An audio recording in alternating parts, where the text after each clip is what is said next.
Hello! My name is Callista, and welcome back to Dragon Age Inquisition. In the last episode, we sat in judgment over Lord Livius Eramund of Virantium, and we killed a son of a bitch. He is dead, he was a prick, he deserved it. And it seems that we still have one more judgment to watch over. I think Aenor would be rather confused. The only person that she can really, remember encountering recently was Eramund, so I think she'd be very curious as to who she's judging right now.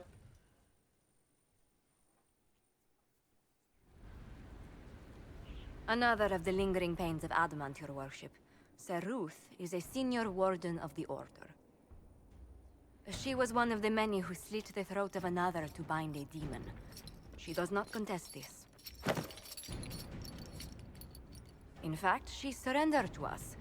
She requests no mercy. She wants the public justice of the headman's axe. Oh, I do think Aenor's stomach would have dropped a little bit when she saw Ser Ruth walking towards her in the full Warden regalia as well. Ooh, this is this is not a request that could be made lightly. You're very serious about this. Is more death the answer? There is no excuse for my actions. I murdered another of the Order. That blood marks me more than the Blight ever could. Accepting their actions while thralls of Corypheus, many treaties allow wardens any extreme if it opposes the Blight. I can't do it. I can't use the greater good to justify my crimes, as if it would create a future I could be a part of. It is wrong that this broke me. I've done worse with full sanction. I can do nothing except be an example of the cost. I just want to draw attention to something she said there. I've done worse with full sanction. I have done worse than slitting the throat of a man to summon a demon and bind it to me. I have done worse than that with the Order's blessing. I've said it before and I'll say it again. The Wardens are not heroes. They are true neutral. Everything they do is to stop the Blight. If stopping the Blight means burning an orphanage to the ground, razing a village, doing blood magic and killing people to summon a demon army, to storm the deep roads, to find the archdemon, that is all good. That is a completely a-okay thing to do because it is to stop the Blight. It doesn't matter that there is no Blight currently. As Josephine said, the Wardens are allowed to do something as long as it is, as long as it relates to the Blight. It doesn't mean that, they only have those sanctions when there is a Blight. No, it's all the time.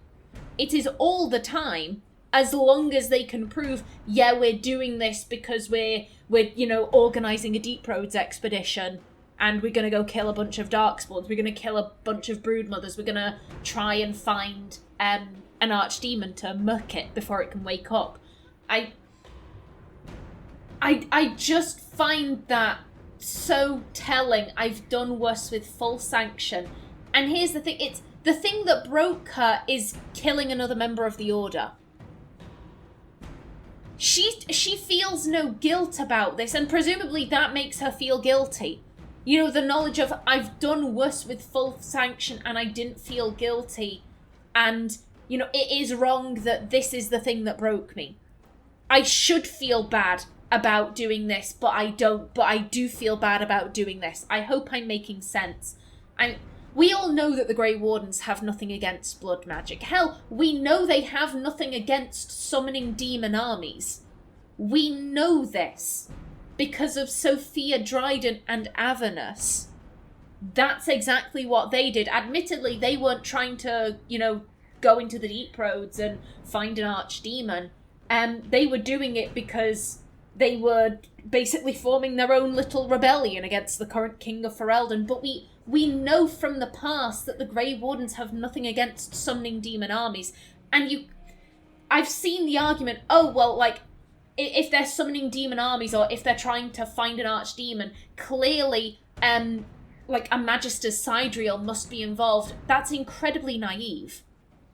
Like, you're seriously trying to argue the fact anytime a Grey Warden does something wrong, there's a Magister's Sidereal involved. That is incredibly naive logic.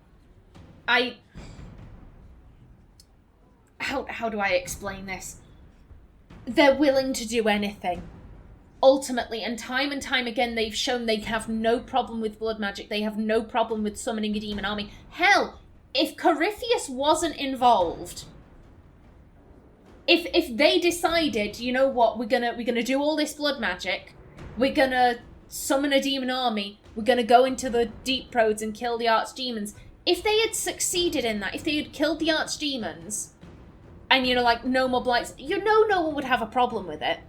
You know they'd be stood there going, like, we gave our lives for the greater good, this was, you know, this was how it had to be. You know they wouldn't feel bad about it in the grand scale. They might feel bad on a personal level, like, oh my god, I can't believe I killed Jim. Jim was a good friend of mine, poor Jim. But they'd turn around and say it was for the greater good. Jim gave his life so that we could kill Razakale or Lucy. I can't remember which ones are the ones that still remain. I have in my head that it's Razakale and Lucican, but I'm not 100% sure on that. If Corypheus hadn't been involved and they had been successful, they would have claimed this for the greater good. But because things weren't as they thought, and now it's all like, oh my god, I can't believe we've done this, even though we have a history of doing things that are very, very similar. They have a history of summoning demon armies. They have a history of going into the deep roads to kill the archdemons, which admittedly does make sense. They're Grey Wardens, their entire gig, I just dinged my mic, my apologies, their entire shtick is, we need to kill the archdemons and stop the blight. So, like, it makes sense that they'd go do those things. I just find it so telling, this line, I've done worse with full sanction. It is so, so telling. Public humiliation then. Jail her, throw away the key. Go to the deep roads, I won't judge a warden. If this was pre-Adamant, I would immediately go for I won't judge a warden, because at the time, Aenor would not have felt worthy. She placed the wardens on a pedestal far above herself, and, you know, the idea of judging these people who give so much would have made her deeply uncomfortable. But after seeing everything that the wardens had done, after seeing how they let themselves be controlled, and how do I put this? They're such a secretive order. They keep secrets from themselves. If they had just been more open about Corypheus and his capabilities and all of that, maybe this wouldn't have happened. There is a very strong possibility that if everyone had put all they knew on the table, and everyone could have looked at the facts, that someone might have gone, hold up, this is suspect. I don't trust this. Also, why are we listening to this random prick from Tevinter? Like, who is he? Who invited him to the meeting? It could have been avoided if they were just more honest. And I think Aenor, like I said, she doesn't put them on that pedestal anymore. She realises that they are men and women, and men and women can be incredibly flawed, as, you know, most people are. So I think she is willing to judge a warden, in which case, if she's requesting to die, then there is a place for her to go. When the wardens are about to die, they go to the deep roads. If that's what you want, I'm not going to execute you, because you're showing remorse. You were a thrall. I presume this woman was a warden mage. If she was slitting people's throats to bind demons, then she must be a mage. You know, you were lied to, you were turned into a thrall. That wasn't your fault, personally. And you're showing guilt. I'm not going to execute you, but if you really want to die, then you should go to the deep roads. You feel your life is over? There's a place for such wardens. Ser Ruth, you'll go to the deep roads. Your death may be as quick as you choose. This sends no message. This is just an end.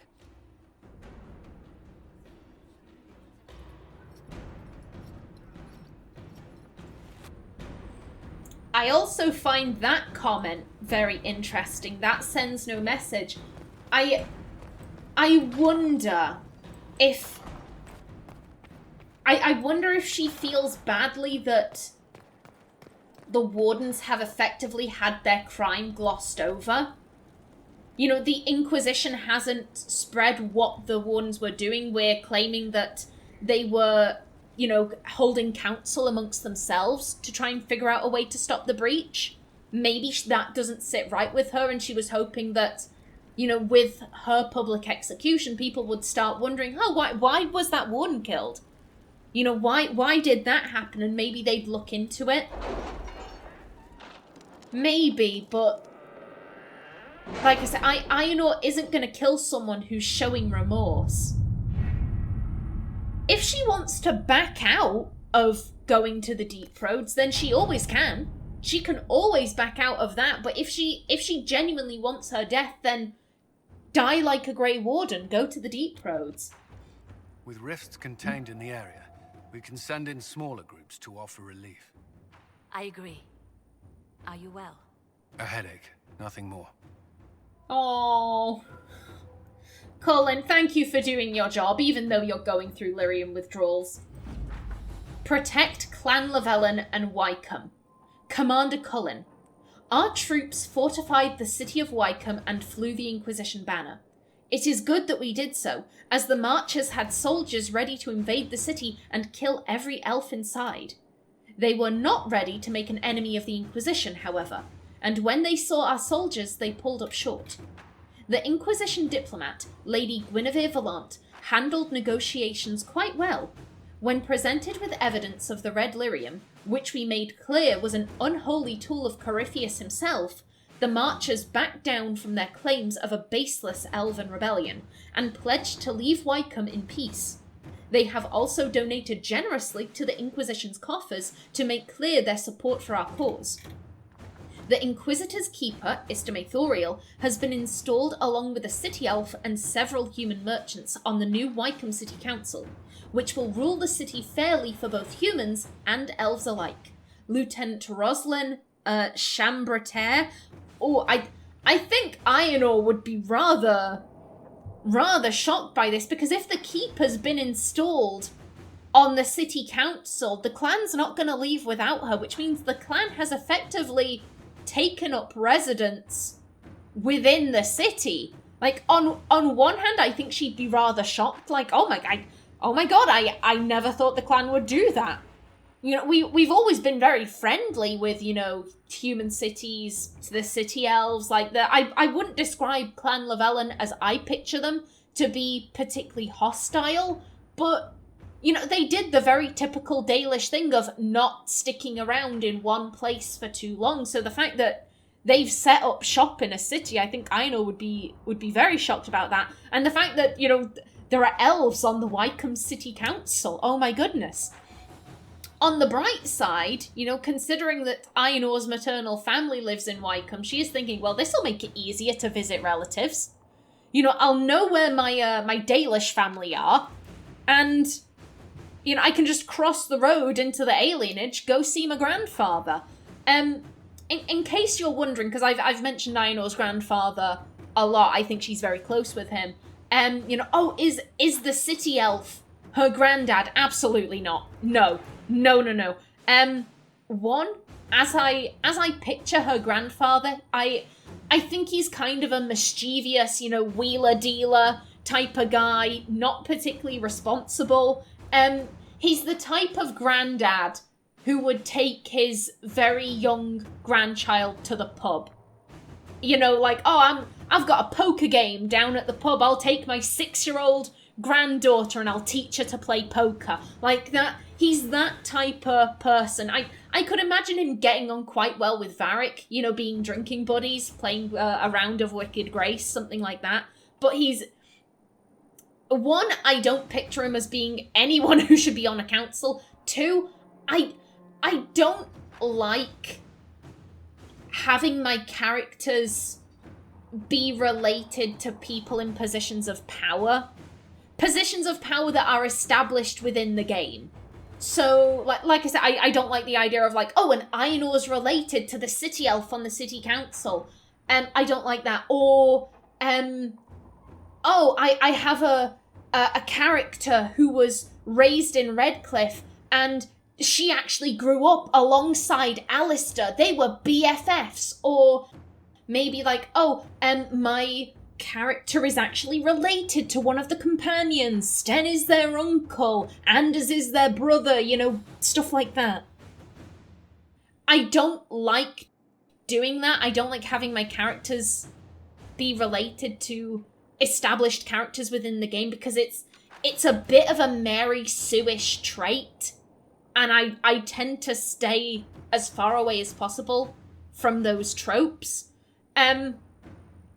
So yeah, like I said, this city elf is of no relation to Aenor. She probably knows them, bearing in mind that she's hung around the Wycombe alienage a lot, but it's probably not a family member of hers. Good stuff. And an offer from the Crows. With your knowledge of the Venatori and the Crows' intelligence on Enzo, I tracked down a storehouse just outside the city. I hope you didn't want us to leave any of the Venatori alive. Sadly, Lord Enzo was not present, but he may count his life in days. To show we respect our current arrangement, an interesting trinket from our raid on the Venatori. Gita.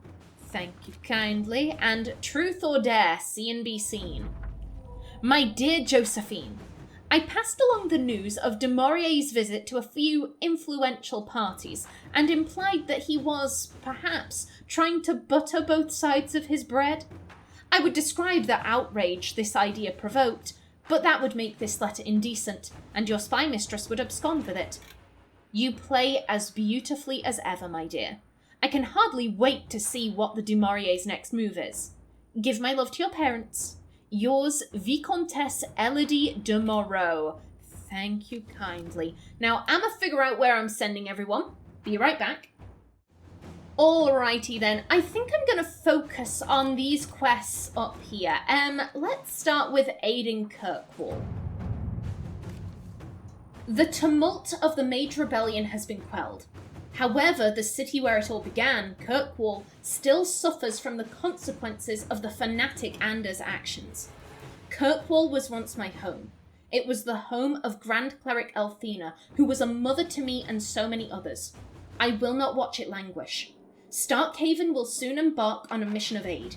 We will send troops and workers to assist in the rebuilding and restoration of the city. I humbly entreat the Inquisition for help in this endeavour. Sebastian Vale. Josephine suggests, I will plead for assistance from our supporters around Thedas. Restoring Kirkwall, a symbol of all that's happened, could be a significant act that cements our alliances. Liliana says, Corypheus is still threatening Thedas. Kirkwall has survived this long, it can do so for a while longer. And Cullen says Red Lyrium may present an obstacle to rebuilding the city. Our soldiers can assist in its removal. Just letting Kirkwall languish, I don't think that's, particularly good. And we are in an alliance with Starkhaven and Sebastian, so I do think we should participate. Going with Josephine, using this to cement alliances, it would be good. However, Cullen brings up an interesting point. Red Lyrium may be there. And considering Kirkwall was in Cullen. No, Cullen was in Kirkwall for a couple of years after the events of Dragon Age 2. If Red Lyrium is there, Cullen would know. And will our allies know how to safely remove it? I doubt it. However, we do. We know how to get rid of Red Lyrium, so I think if we're gonna send anyone, it has to be our people. To work?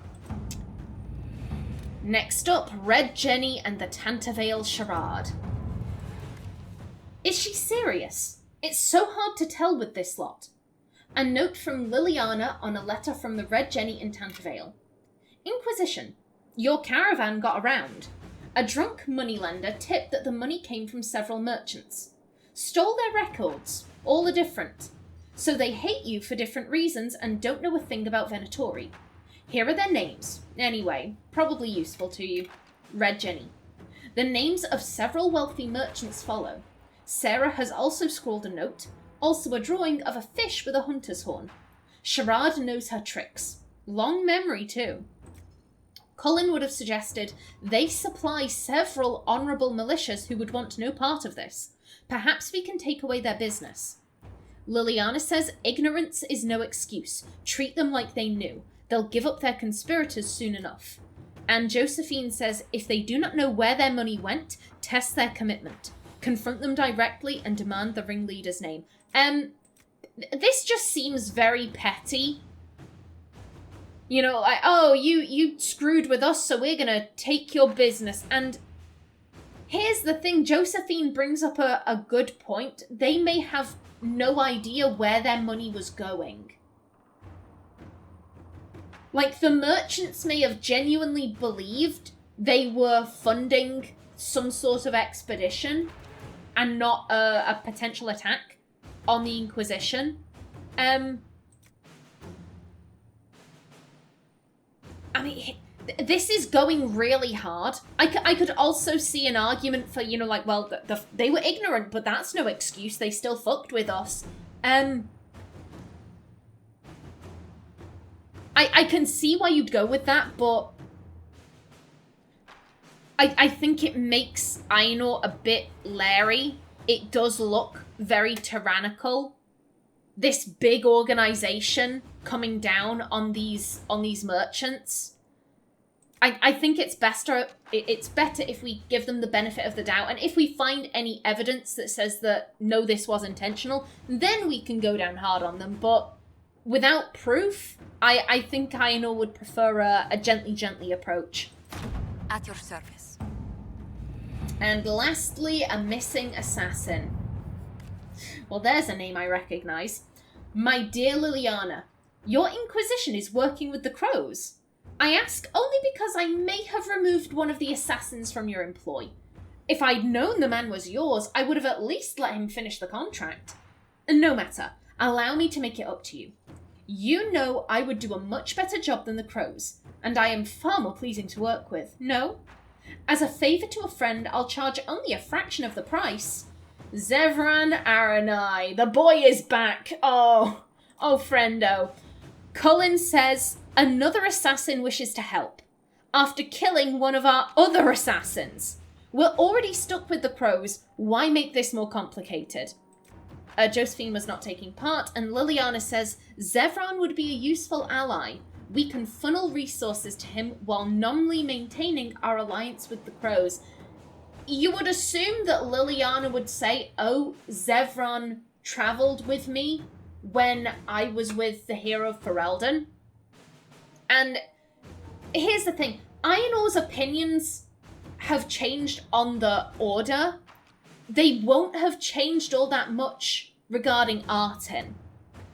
Artin is ultimately the person who killed the Archdemon and lived, somehow, despite every other Grey Warden killing an Archdemon beforehand. Like, it always resulted in the Grey Warden's death. Artin is still... She's the dwarf who survived. She is the dwarf who survived. And she's no longer holding her up on a pedestal because she's a Grey Warden, but I still think she's like, oh my god, that story is so cool. Like, it's a tale for the ages. It's a grand epic and all of that. If Liliana is saying, like, oh yeah, I trust Zevran, he's a top bloke, he's a great assassin, we should absolutely use him, then I think she would, you know, go along with Liliana's judgment. Inquisitor. Good stuff.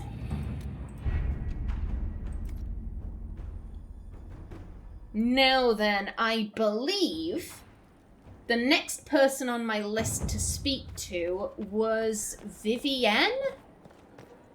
We had spoken to Solus, Dorian, and Liliana, so yeah, it would be. It would be Vivienne. I think the quickest way would be this way. Up the stairs. And yeah, right there. Hello, my dear. My dear, I know you must have a great deal on your mind right now, but I need to speak with you. You know as well as I how far the Inquisition's influence has spread, and how desperate the Grand Clerics have become. Our opinion will be instrumental in their election of the new Divine. I suspected as much. It will. That's unlikely. One of our own may be Divine. Any advice on the subject? Ooh, these seem really odd, considering that we've basically been told this before. When we came back from the Winter Palace, you know, there was the cutscene with the Grand Cleric saying, hey, we need Cassandra and Liliana because we're considering them for Divine. And Cassandra even said, you're close to the Empress, which means that the Chantry is looking for people who are close to you. And that would be us. So these seem a little bit odd.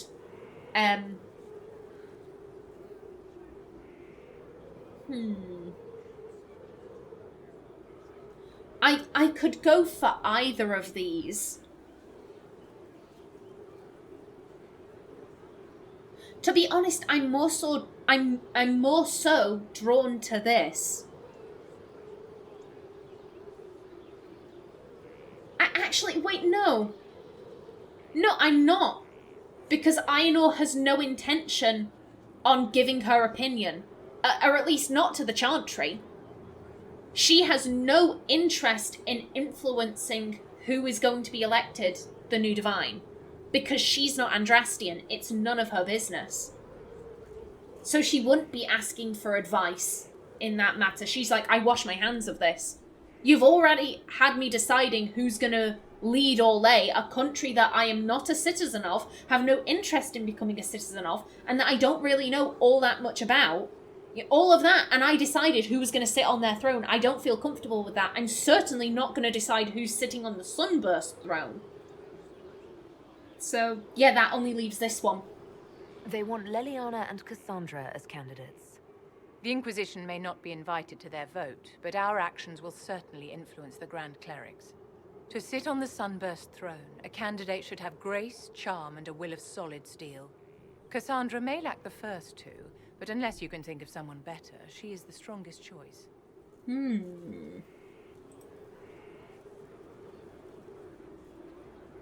Aenor doesn't have a horse in this race. But, you know, asking Vivienne her opinions, because at least Vivienne is Andrastian. You know, she's a part of this faith, so, you know, there's no harm in, you know, asking her what she thinks about all of this. What would your ideal Divine do with her power? The most important thing, of course, is the restoration of the Circles and the Templar Order. The institutions that have protected Thedas for ages must be rebuilt, and the malcontents utterly crushed. We cannot allow anarchists to threaten the lives of the innocent. After we have restored sanity to the world, there will be time to address voices of dissent. Where can we find candidates outside of the Chantry? There must be someone other than Liliana or Cassandra. The Chantry is already desperate. They would not look to unordained women if they had any choice. You may have better luck searching the halls of the Imperial Court. There are many women serving the Empire who have the necessary presence and acumen. What about Liliana? I agree, you'd make a good Divine. This needs some thought. Absolutely not, I agree, because after listening to Cassandra's plan is literally, let's go back to how things were. Let's not change a damn thing. Let's just go back to the exact same system we had before, because that worked out so well in the past. Cassandra's view of the Chantry is very human warrior oriented. The Chantry did really well by her, therefore it does well by everyone else. We're going to ignore the suffering of the mages, we're going to ignore the suffering of the elves, we're going to ignore the suffering of the dwarves, we're going to ignore the suffering of the Kunari, who are all Andrastian. You know, those peoples who are within the faith, who are suffering because the organization is inherently racist and mage-phobic. Yeah, we're going to ignore all of that because it did right by me. Therefore, they're all being fussy. So she would absolutely not agree with this. I've said this before and I'll say it again. I love Cassandra as a character. She is the worst divine. She is the absolute worst divine because she just guarantees that this conflict will happen again. What about Liliana? To be honest, I don't think Aenor would like Liliana as divine, because Liliana's whole shtick is we should get rid of the circles. And Aenor believes that no, the circles are necessary because mages need to be around other mages. They struggle in ways that I cannot fathom. They need that connection. They shouldn't be trapped there. They should be schooled there. And then they can go home and maintain connections to their families, to their communities. But Liliana's just saying, nope, get rid of the circles. You know, who cares about how chaotic that will be? Who cares about the conflict and strife? We're just gonna do it. To be honest, out of everyone, I think Aenor would put the most... She'd have the most faith in Vivienne. Because Vivienne wants to maintain the circles. However, the fact that she is a mage, it will help inspire faith. And I'm not talking faith in the chantry, I'm talking about faith in magic. I'm sorry, the fuck was that? My door just, like, the handle jiggled, but I know there's no one out there, so I'm just like, what the fuck? Ghosts? Ghosts, no, be gone. Sorry about that. With Vivienne on the Sunburst Throne, the common people was like, oh my god, a mage, that's someone we've been conditioned to be afraid of and hate for hundreds of years. Wait, what? She's putting the mages in the circle, and she's being really calm and classy and alleviating our fears? Huh. Maybe mages aren't so bad. Vivienne will bring slow change, and yes, it will be slow, but it will be more accepted by the people. Liliana brings immediate change, but it's chaotic as fuck, and Cassandra changes nothing. Out of everyone, Aenor would support Vivienne, but here's the thing, she'd never say this. She would never say, you'd make a good divine, because it's not her place. It is not her place. She's not Andrastian. She has no interest in this election. She is not going to make her opinions publicly known because she's a Dalish elf. She would get really annoyed with a chantry priestess coming in and saying, hey, we're going to reform the elven religion. She'd be really pissed off by that. Because that's not your place. You don't know anything about my culture. You don't know anything about my religious practices. What are you doing? So it wouldn't be fair of her to force her opinions on the chantry. So this doesn't need any thought, because Aenor's not going to think about it. She doesn't agree that Cassandra would be best. And while she's thinking this, she wouldn't say it. So that does just leave me with, what about Liliana? I guess Vivienne was focusing very hard on Cassandra. We were told, hey, we need Cassandra and Liliana, so, you know, maybe that's what Aenor's thinking about. Liliana might be a better choice than Cassandra, don't you think? Liliana is a well-meaning fool. She will do irreparable harm to countless people in the name of freedom.